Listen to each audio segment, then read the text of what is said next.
I wasted so much money on things that I was told was a newborn essential when I was pregnant. But now that I've been a mum for 3 months, let me tell you what actually are the newborn essentials. And this is the bare bone list of things that you must have in your house before your baby comes. Nothing flashy, no extras, the complete bare bone edition.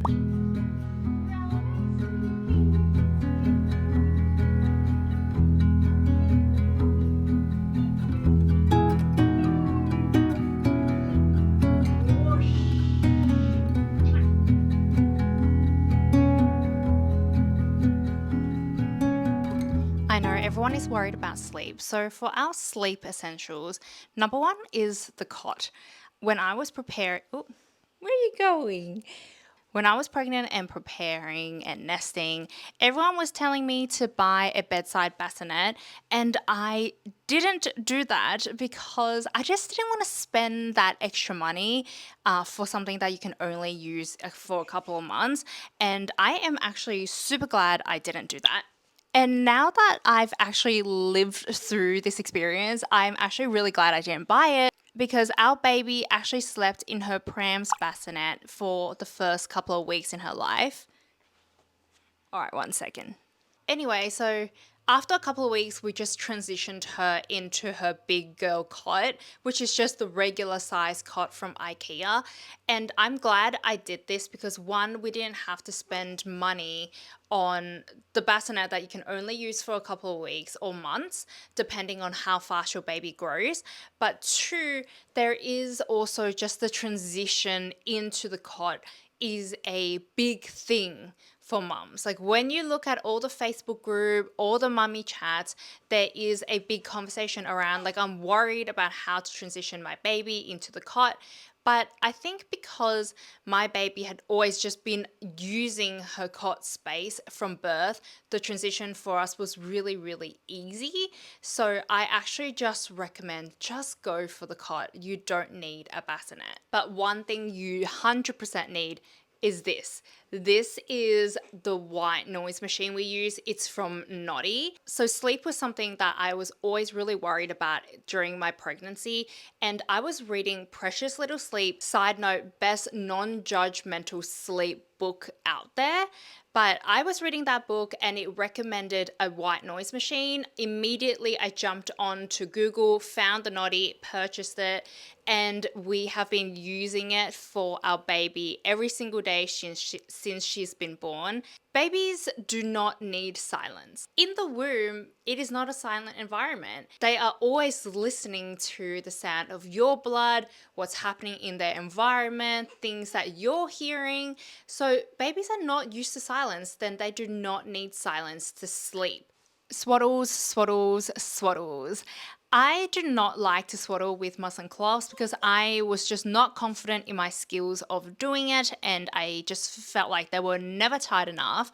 My baby would startle herself out of sleep when I did that. So we got a couple of different ones, but my favorite ones are the burrito baby.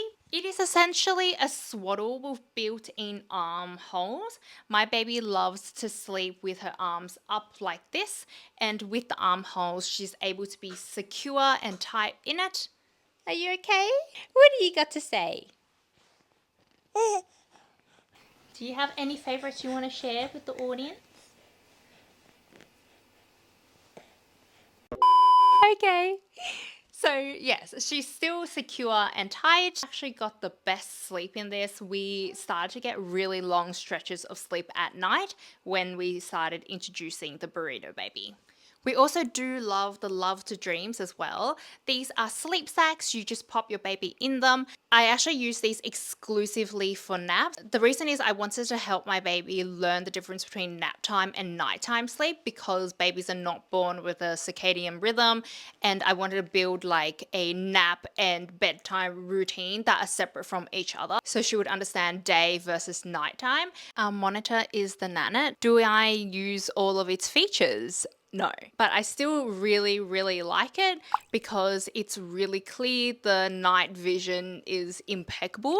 And it also has a built-in thermometer feature, which I look at every single night when I'm getting her pajamas ready, so I know how to dress her. When I was nesting, I was so stressed to make sure that our nursery was completely done before she came. But truth to be told is I've only used that nursery a couple of times, and I definitely was influenced because on social media, on TikTok, everyone had these really beautiful rooms, so beautifully decorated, like everything in place, and I wanted that. I was actually stressed out about it in the weeks leading up to my birth, and I'm not saying at all you shouldn't prepare how you want to in when you're nesting and waiting for your baby to come. All I'm saying is that you don't actually need to be stressed out about whether or not your room is ready for the baby, because there is a chance that you might not even be using it as much as you think you would be. For us, because of the layout of our house, we have a two-story place. We don't actually use the nursery very much, and we hang out mostly in the living room. And the idea of having to bring her upstairs just to change her and then come back down here is an absolute nightmare. We've actually set up a caddy with everything she needs in it rather than running up and down the stairs to get anything. Like, it's all here in one place. Diapers are, of course, an essential. This girl goes through diapers like they grow on trees. At the hospital, we used Huggies and they were fine, but we actually discovered Rascals and they are so much better. One thing that I always forgot to do for the Huggies was pull out the little like anti-leaking flaps. But for the Rascals, they open automatically on their own, so you never have to worry about leaking. We never get blowouts with these, so I really recommend trying them. In the caddy, I always have multiple changes of clothes just in case of like spit ups or vomit or anything like that. When you become a mum, you will have a lot of laundry to do. But let's talk about something super controversial. Everyone raves about the double zipper onesies, but I actually don't think they are the best or easiest to change. Hear me out. For the double zipper, you always have to take Bubba's leg out of the leg hole. You still have to like low-key undress her. So I don't love them for night changes because they are still a bit disruptive. Everyone always says zips are easier than buttons, but I don't actually think so because I feel like snap on buttons are the easiest. There's always three of them, one, two, three, they're ready to go. Another thing that I really like is onesies with this type of neckline. This is a tip given to me by a very friendly mum at a store. When I was shopping whilst pregnant, she told me that onesies with this neckline is much easier to get over Bub's head, and I absolutely agree. I don't know what this kind of neckline is called, but you can see the difference between this bare one and this green one. It's like, whilst the green one looks a lot more like an adult neckline, whilst this one you can kind of expand it so it doesn't squish Bub's face and make them upset when you're changing them, and that is key, especially when you need to get it done really, really quickly. I know I just said I don't like the double zips, but I do still appreciate a zipped onesie because this is really, really good for when you go to doctor's appointments. You always have to get your bub weighed without their clothes. So it is a really quick way to get them in and out of their clothes without having to yank a shirt over their head. So I do love a zipped onesie for that scenario. See, this is stuff that you wouldn't know unless like you have been a mom. See, this is a hot tip for you. Wipes. There are so many brands of wipes out there, but one thing I think is the most important is to get wipes that have a click-on lid like this one, and that way the bag of wipes never dry out. A changing mat, I splurged out and got a really nice changing mat for our nursery, and I think I've used it maybe 3 times. But this one is actually a foldable one that I got from the hospital, and it is so convenient because it is waterproof. It catches everything. It is lightweight. You can take this out with you. It's easy to clean. I love this, and it was free because it came with the New South Wales like baby welcome pack. One thing I did not know about babies is how fast their nails grow. Every single day we have to cut Bub's nails, and instead of using a nail clipper, my favorite one is a nail file style. So this one from Hakka is really good. It comes with multiple files for different strength of nails, like as your baby grows. This has definitely been a lifesaver, especially because our baby has eczema and we don't want her to scratch at her own face. So we use this every single day. Another must-have, well, everything in this video is a must-have, but having a thermometer is really important for us just for a peace of mind. There are so many types of thermometers out there. There are the electrical ones that you use in the ear. There's ones that you like use on the forehead. And then this is the old school one, like, you know, back in the 90s, this is the type that my parents used that you put like under the tongue or in the armpit. So we went to a first aid class and they actually told us that this is the best type of thermometer to get because one, it's cheap, and two, they're really hard to break.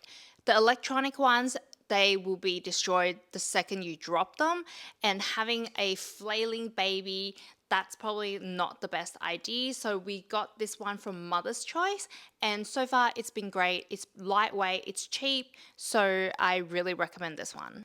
For play during the newborn stage, you don't actually need anything. This camera angle is all tilted. Once your baby gets a little older, I really do recommend the Fisher-Price Kick and Play and the Baby Einstein Aquarium. But before you get to that 2-3 month mark, you don't actually need any toys. The most fascinating thing for a baby is your face. But one thing you do really need to get to is tummy time from the day of their birth. You should be doing tummy time already. So one thing we really do like is this mat that we have. But any mat would do for your baby to lie down on the ground and maybe give them a little bit of cushion if and when they face plant when they do tummy time. Our baby loves her bath time, but let me tell you, it did not start off that way.